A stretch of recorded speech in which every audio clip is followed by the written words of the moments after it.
Family, welcome to another episode of Financial Freedom. I am your host and accompaniment on this journey, Derek Brown. Look, we are getting into part 2 of talking about our future in real estate after the pandemic. We have a wonderful expert here with us, Mrs. Elnora M. Linton. She is literally one of the greatest real estate agents of all time. Okay, I'm just saying, but no, she's seriously though. She's great. A wealth of information. She's here with us. She's actually is in GA, where she ranks in the top 20% of 380 agents in the Keller Williams Realty Atlanta Partners in Stockbridge, Georgia. Ladies and gentlemen, please welcome Miss Linton, Mrs. Linton. Sorry. Thank you. Glad to be here. Thank you for staying with us and having an extended conversation with me. So this is going to be good. So you left us on a lot of cliffhangers last episode. So we got into loans, FHA, VA, WNBA, all these loans, and I didn't know what any of it meant, right? And then you got into percentages and what we should have in the bank because I asked you, like I knew what I was talking about. And then so we need to rewind a little bit and kind of go back because you blew my mind with this thing. So you said I could have a 580 and get an FHA loan at 3%, and I was 3.5% down. Even with home buying assistance programs, they want you to have a 640, but you're telling me less than that, I can still get a loan. So what's the optimal place for us to be in if we're trying to get a loan with a low interest rate? Well, what you ideally you would like to have above a 680 credit score, because you're going to get the best rate.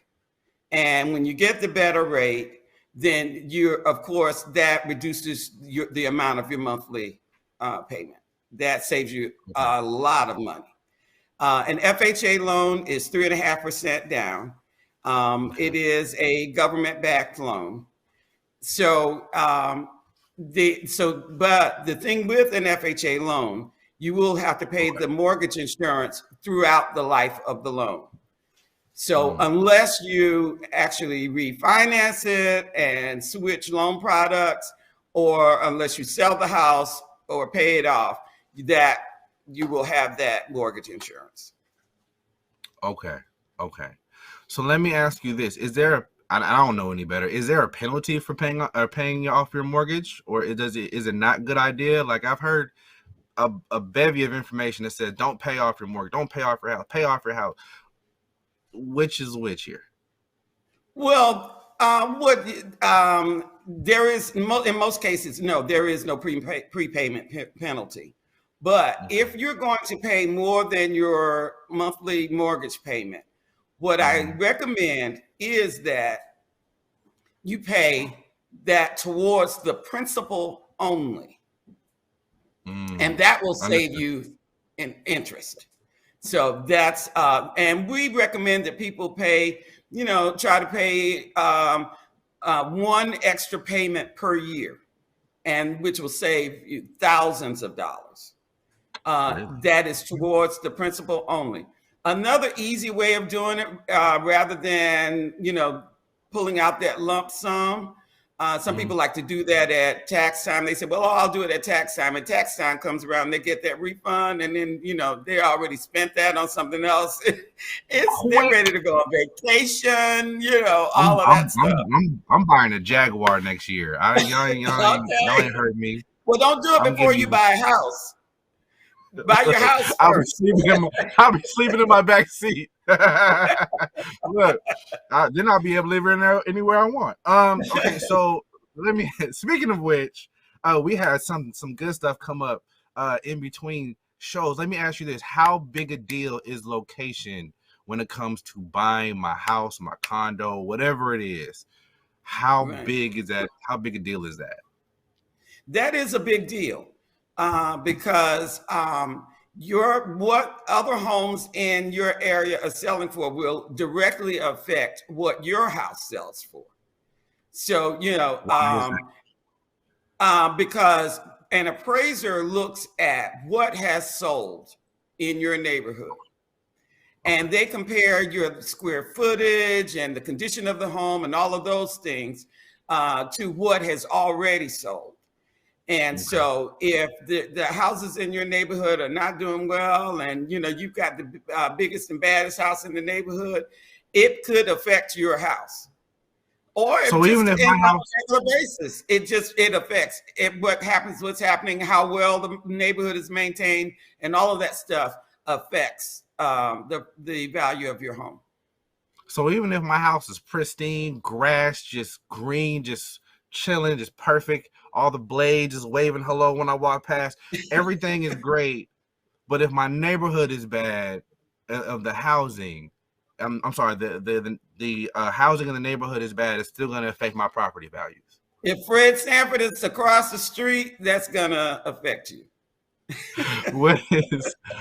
Is that going to affect my loan? If I move in, if I'm looking at moving into a place, and let's say I want to buy a home here, and maybe I'm saying, hey, auntie so-and-so, you should buy a home here, it's cheap. Is that going to affect my loan if I move into a neighborhood that's not that great? Yes. Well, because the amount that the bank is going to loan you is based on the amount that the house appraises for. They're not going to loan you a penny more than what it appraises for. So, yes. But when you get that appraisal, then your agent, if the home does not appraise, your agent will be able to, should be able to go back to that seller's agent, that listing agent, and say, look, okay, this didn't appraise, and you can contest it, or that seller may be willing to reduce the price to the appraised value, or you may want to pay. A lot of people are doing it right now because of the way the market is. Pay what is called the appraisal gap, the gap between what it appraised for and the sales price, the price that you're under contract for. Wow. Okay. So how do I know the house is, and you kind of mentioned this a little bit before, how do I know the house is appraised fairly? Well, your agent will be able to help you with that, but it's gonna, if it's in line with what's going on in the neighborhood, then you're fine. But if it's a big disparity, that's a red flag. So what's the big disparity? And I'm sure some of that is going on. what's the big disparity?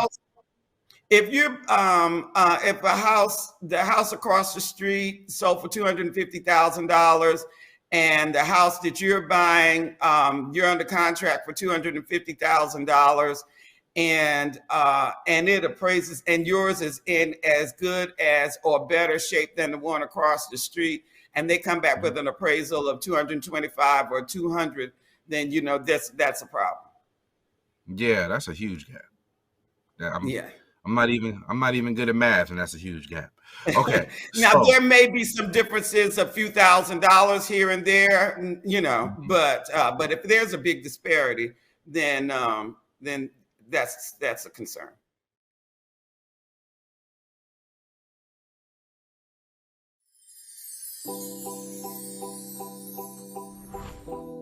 Looking at those areas of how you became who you became, and then looking at what were all the influxes that interfered with all of the stuff.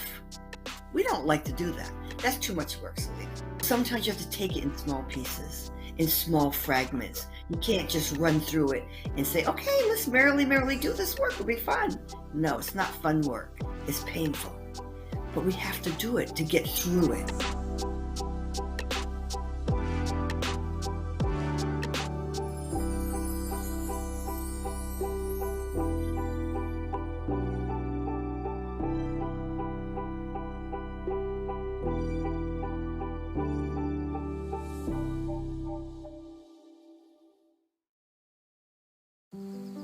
Hey, Dad, I need your help asking Jessica to prom. Of course. Love is like the ocean. You have to tread the waters. Dad, that's not the kind of help I needed. Hey, Jessica. Will you go to prom with me? Yes.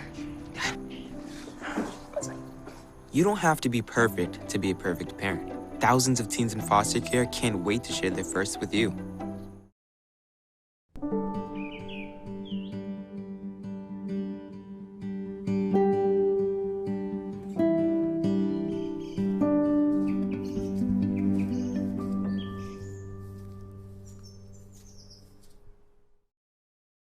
Let me ask you this. Like, so I'm in Atlanta right now.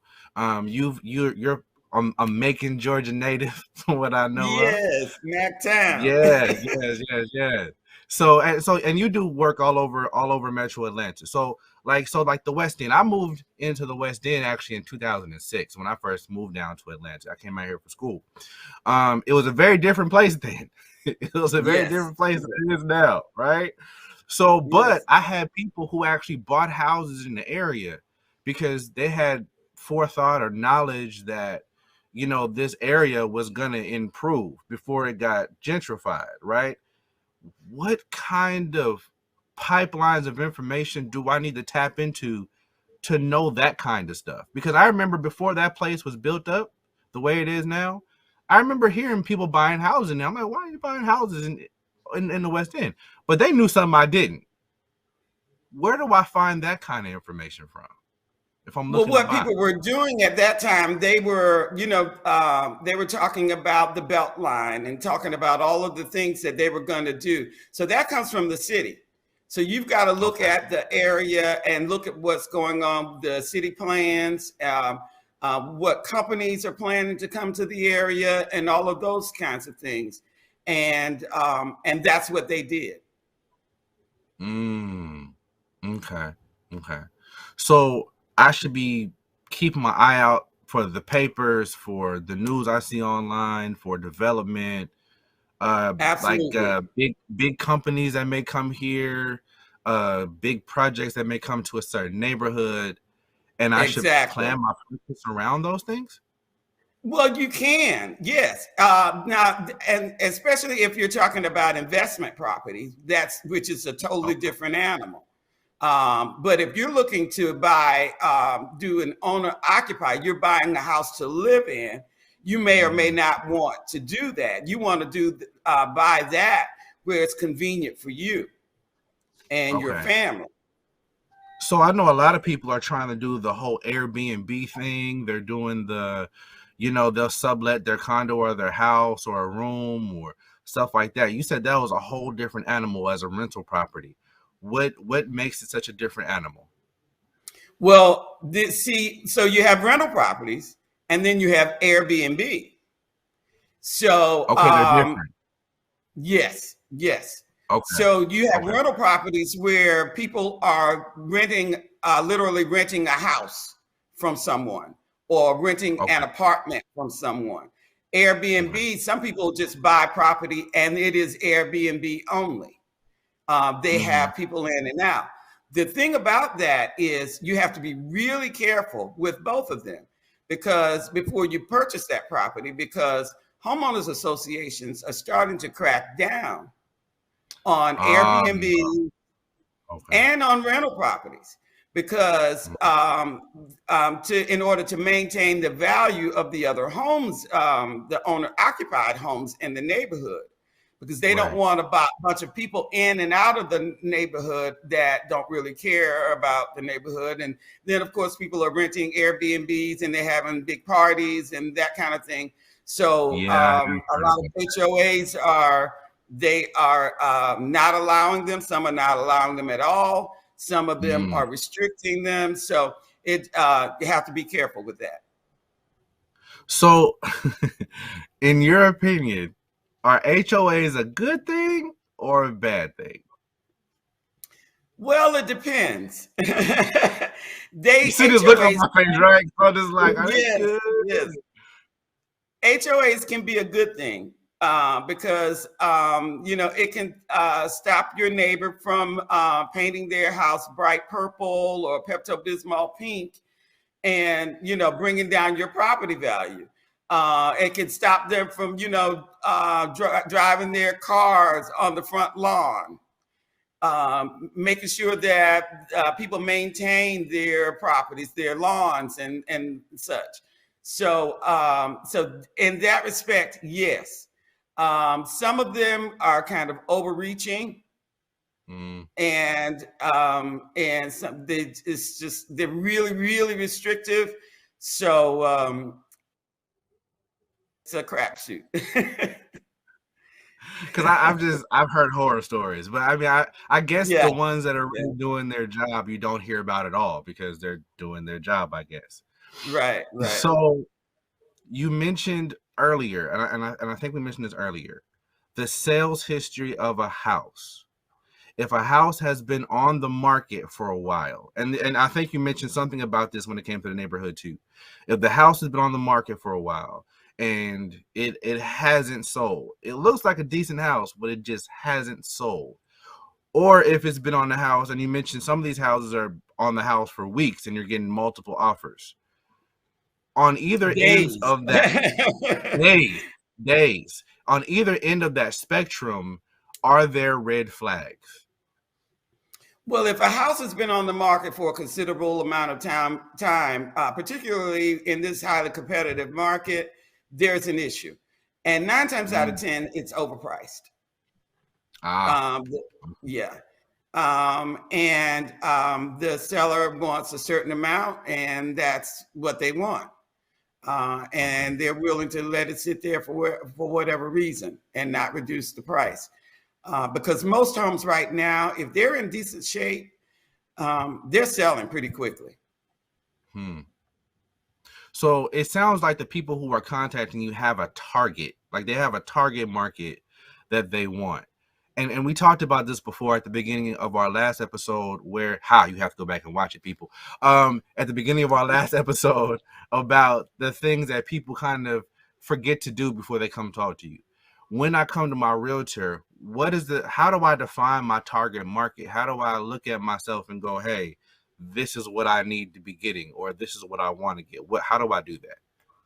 So what I'm going to do is ask you what it is that you want. I want to know what kind of house you want. You know, do you want land? Do you want something with a small backyard and those kinds of things? Do you want what things are just must-haves for you? Do you need a bedroom on the main floor? You know, for aging parents that may come to visit and those kinds of things. Mm-hmm. So I'm going to ask you those questions, and then I'm going to try to match you as close as I possibly can with a house that has as many of those things as possible. Okay. As a realtor, right, who's seen thousands of houses sold, are there any primary staples of a house that maybe an amateur first-time home buyer like myself would not know to look for that's going to help my household value? Because you know more than I do when it comes to this type of thing. Like if I say to you, oh, well, I want this, but you know this thing over here doesn't help at all with the home. Is there anything that people have asked for? And this may sound weird, but I figure why not? Are there anything that people have asked for that actually brings down the value of a house? Well, say for instance, if it's a 4-bedroom house and you convert it to a 3-bedroom house, that could affect the value. Okay. You know, when you get ready to sell it. But if that's what you need for your family, you know, then that's fine. But those things like that, and if you go and do something really crazy in the yard and those kinds of things, okay. Yeah, crazy paint colors, you know, odd things. Let me ask you this, and this is one thing I was kind of surprised about when I was reading for this a little bit. Do they still use lead in paint? No. That not in the state of Georgia. Now there are some homes that in Georgia that still may have them that were built before 1978. Okay. There are some, but most of the time you're not going to find any. But now anything that was built after 1978, because it was banned. Thank you. Because I was looking at that. I was reading about asbestos, and I was looking at lead and paint. I'm like, people still use that, but it was still a question that people thought it was relevant to ask. Right. So now that we've discussed that, so if we decrease the amount of bedrooms or the overall space in the house for whatever reason, that could decrease the property value. So Right. when Because it it's comes all in to what the next person wants, you know. got you. So when it comes to the property itself, what are some of the costs that the potential buyers are going to have to absorb to maintain that property that we don't think about, people like me don't think about when they're looking for a house? Right, right. So you're going to need you're not required to get an inspection, but I highly recommend that everyone get a home inspection before you buy a property. Okay. And you will have to, if you are getting a loan, you are required to get an appraisal. That home inspection is going to cost you anywhere from, I'd say, from about maybe 300 to about 475, depending. They base it on the square footage of the house, so it all depends on the size of the house. Okay. Your appraisal is going to cost you probably between $400 and $500. And those are upfront. Those are your upfront fees. And then, of course, at closing, then your down payment and your closing costs. And then you've got, prepaids with on insurance and things of that nature. So your homeowner's insurance. Now, your homeowner's insurance and your taxes, that is held in escrow, and then you have to pay that. You pay, that's part of your monthly payment.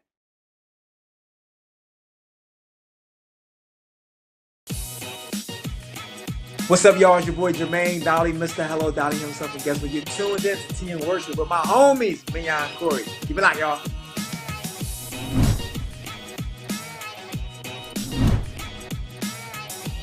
Hey, y'all, it's Candy West, and you're watching Tea and Worship with Mignon and Corey.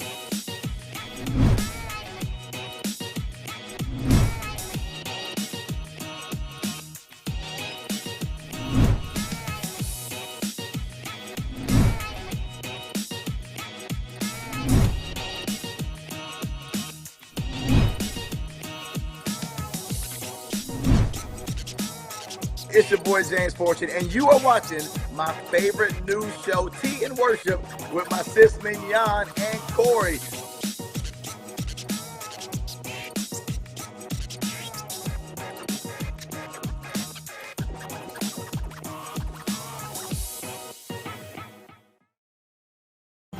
Meet the Scan, a simple procedure whose mission is to detect lung cancer early.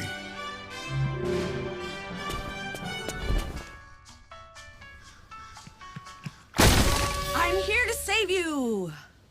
But I feel fine. That's great, but you may still be at high risk for lung cancer. Oh man, that's a new fence. If you smoke, early detection could save your life. Learn more at savedbythescan.org.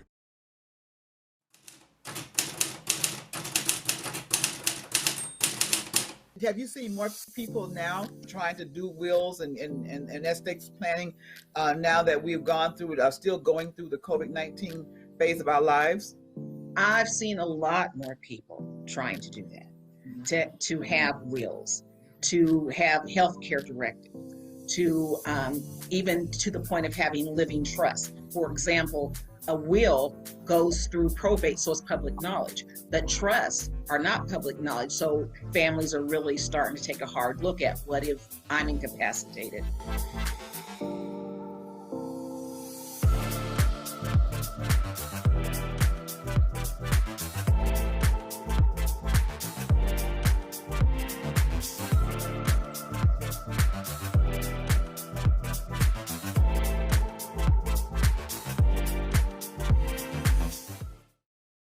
One thing you mentioned, and I've heard this before, and this seems to be the common consensus, but I've heard a debate on both sides about whether or not, with all those fees you just mentioned, right? Those are just kind of coming in the door. But when it gets down into it, people who are paying more in rent than some people are paying in mortgage. And you even mentioned, even with homeowners insurance and certain maintenance issues, people are still paying less in their mortgage. Would you argue that buying a house juxtaposed with buying a condo, or ultimately, if let's say I just wasn't comfortable, I wasn't sure if a condo or a house was better off for me. And I cited a reason. I said, well, condos may not require as much maintenance as a house does. Would I have any validity in that, or would it be still true that a standalone house would be better investment? Well, a condo may not require as much maintenance, but you're going to pay for it because you got a monthly maintenance fee with that condo. So it all depends on how much that fee is. And that can affect how much loan you qualify for as well. Okay. See, I never even knew that there was a maintenance fee associated with a condo. So hold on. So what are the other fees? Are the fees to get into a condo the same as to get into a house? No, they're very different. Very different, because see, in the with the condo, you have to pay for all of those common areas in that with that condo. The roof still has to be maintained. The exterior of the condo has to be maintained. The gym that everybody loves. Oh, I want to stay here and I can go downstairs and go to the gym, and all of that stuff. So you have to pay for that. The hallways. The landscaping and all of that stuff. So those fees, so it really depends on that condo association or townhome association that they determine what that fee is. And some of them can be really expensive. And if it's gated, that security gate to get in. And so, it can be really expensive. Vary from, oh gosh, a few $100s a year to a few $1,000s a year. Ain't that nice? So would you go with a if you had to choose house, fully laid out condo, same amount of space, you would go with the house? Well, I'm a country girl, so and I would rather not have anybody, and I've done that, been there, done that. I lived in New York City for a while, and okay, yeah, and so I knew then that was not for me. I don't necessarily like having that many people near me. So so it's really a personal decision. Got you. Where in there, right? It's a personal decision, but it's also a financial one. Absolutely. Where in there does my personal decision hit my finances and go, okay, well, I want this, but this is what I can afford? Where should my personal hit my financial? When you talk to that mortgage lender. When you talk to them, they tell you broke. That's what. Go ahead, finish. I'm sorry, Mr. Lee. Go ahead. When you talk to that mortgage lender and you look at your bank account and says, okay, this is what I want, but this is what I can afford. And then we try to find your happy medium. Got you. So it's about being able to find a happy medium. Let me ask you this, because I've known people who are looking for houses and they're often afraid to actually tell the person all they want, right? So I heard you say more than once, tell me what you want and I'll try and get as close to that as possible. I am heavily a needs person. I guess I'm a stereotypical guy in that regard. I just need what I need. I don't need a whole bunch of what I want. I just need what I need. But I should come to you and I should tell you, this is what I want. And, if you can sprinkle in a little bit of what I need, and fine. But I should give you my dream house. Or if I say, hey, I want to do a rental property, I should lay that out for you and let you do your job. Absolutely. And then I'm going to tell you if it's realistic or not. Okay. I'm going to show you what is available in your price range. And so then we have a choice, we either up it or we do what we have to do. But sometimes people are not realistic in what they think they can get for that amount of money. Okay. And then sometimes, a lot of times, people think that they don't qualify for as much as they do. They qualify for a lot more than they think they do. So if you so let me ask this question then. If I qualify for more than I thought I did, where should I draw the cap? Because I'm guessing I shouldn't go right up to the limit. I should stop at a place that will allow me to comfortably deal with whatever costs come associated with this, correct? Absolutely. You want to look at your budget and your lifestyle and the things that you want to do. The way, if you're a homebody and you don't really like to go out to eat a lot and travel a lot and all of that stuff, so you may want to put more money into your house. But somebody that is out and about and likes to travel and all this, you want to consider your budget and the kind of your lifestyle and the things that you want to do.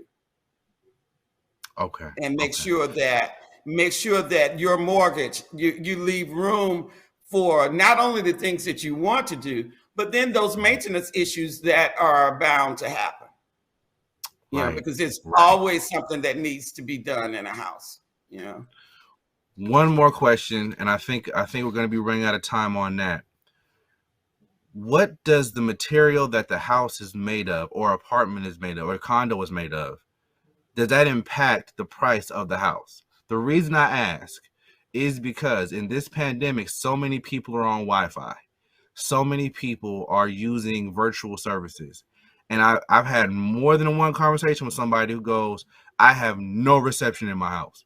None whatsoever. Yes. Do you find that as your people are looking for houses, that's a huge thing for them right now, especially with all the houses being stacked up? Absolutely.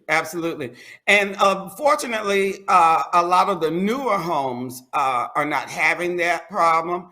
But then you've got some areas, particularly in some of the suburbs and the communities, they just haven't, and in the smaller suburbs, they don't have it yet.